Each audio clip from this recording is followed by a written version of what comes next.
If you're like me and your home from the 1980s or the 1990s has the motion detected floodlights with no camera, it's probably time for an update. Google's got you covered with their new floodlights with the Nest camera, so let's talk about that.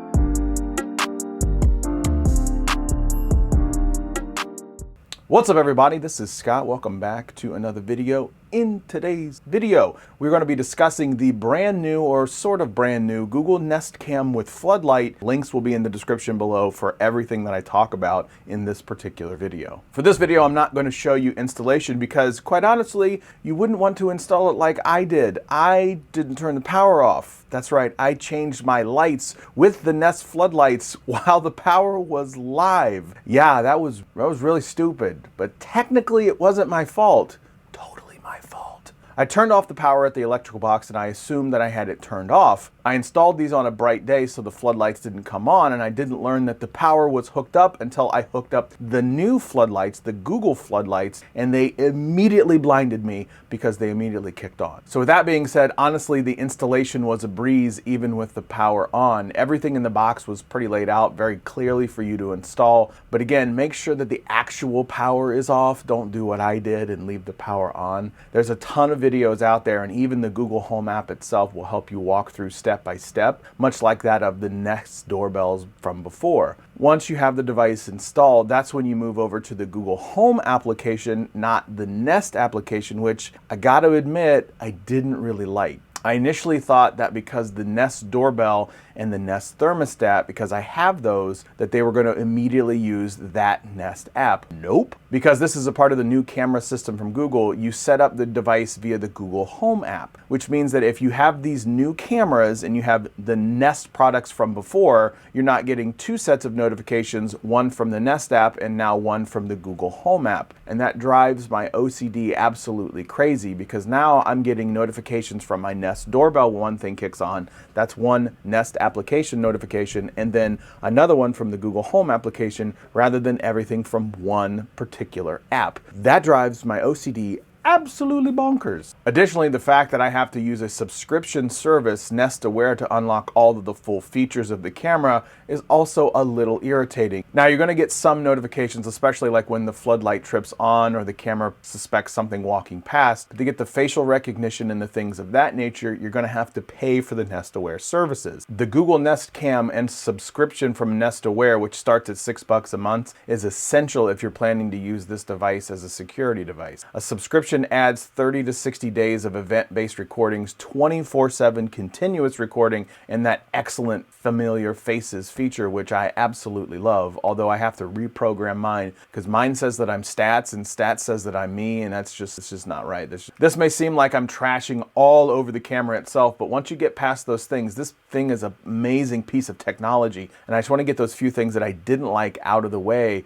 before I talk about all of the things that I did like about the floodlight / camera setup on the new Nest camera. For the sake of argument here, once you get past the fact that you have to use the Google Home app, the Google Home app is absolutely easy to use and performs extremely well. It pulls up the live feed within just a few seconds, and the settings were honestly pretty straightforward. You can dim the floodlight using the slider from 1% to 100%, and I actually have mine set at about 40% because 100% is basically like the surface of the sun type bright. You can set the light in the switch according to some prerequisites that you have, such as like timers or motion alert. Now, the next thing I want to talk about is the light sensitivity. One of the things that I love and is just how much control you have of the floodlights themselves. Google's implemented the lighting control super nicely and give you a ton of control over these floodlights. You can turn them on, you can turn them off, and dim them like I had mentioned before, even with the Google voice controls or the Google Home app itself. You can also add them into a routine so they can come on when you leave and turn off when you arrive back home. So it's those type of levels of customization that you absolutely have with these lights. And there's also plenty controls deciding what triggers the lights on and when. You can choose from one or more from a motion, live viewing, or any other camera event such as people, animals, or vehicles to activate the lights at night. And there are 4 daytime sensing options to determine how dark it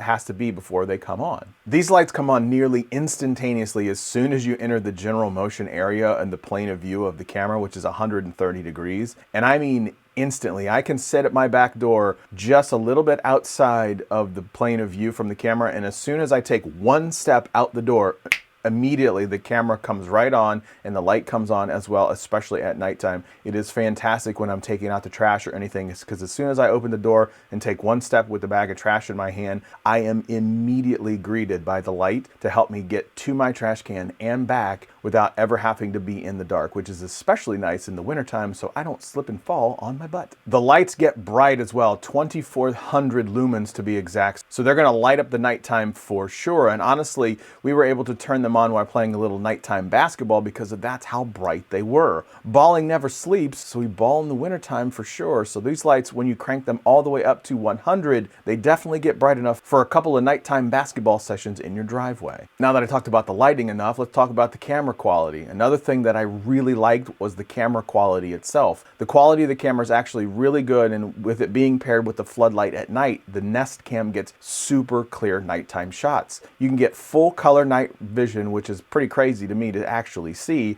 and at 1080p all the time you're getting pretty clear facial recognition if you have that programmed within your Google Nest account. Additionally, you're getting that 1080p at 30 frames a second with using HDR to enhance the contrast and detail of the recordings as well. Like I mentioned before, it's got that 130 degree of horizontal field of view, 6 times digital zoom, and uses 6 infrared LEDs for night vision when the lights don't come on, if there's some sort of motion or anything like that.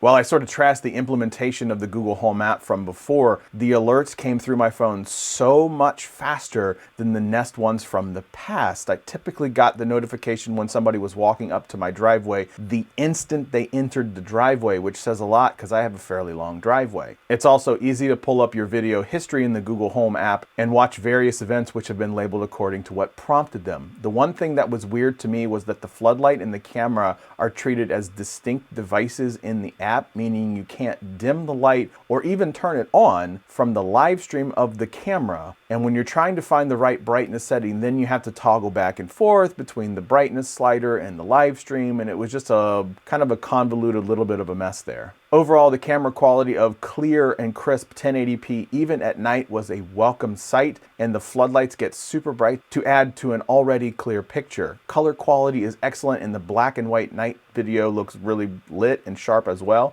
I didn't have any image distortion or anything like that, and the camera had no trouble differentiating between the motion from people and the occasional animal that walked past the camera, those darn feral cats in the neighborhood. Now it comes to the point of would I recommend it? For the price and the interconnectivity of having my home be all Google, I would absolutely say that it's worth it. However, because you're already using 2 different apps, there are some cheaper choices that are actually out there that's still going to require you to use a separate app than that of the Nest app. That, on top of the Nest Aware charge, makes this a little bit harder to swallow. So, would I recommend? If you're a person that wants to save some coin and you have another app to use anyway, I could see choosing another system because there are a few cheaper options that are actually out there on the market right now. However, if you're already a Google-enabled home and this is just kind of the icing on the cake and yet again more Google products for your Google ecosystem, to me this is an absolute no-brainer. I would 100% buy this at $280. So that's it. That's all I have. Thanks for watching. And as always, like, share, subscribe, thumbs up,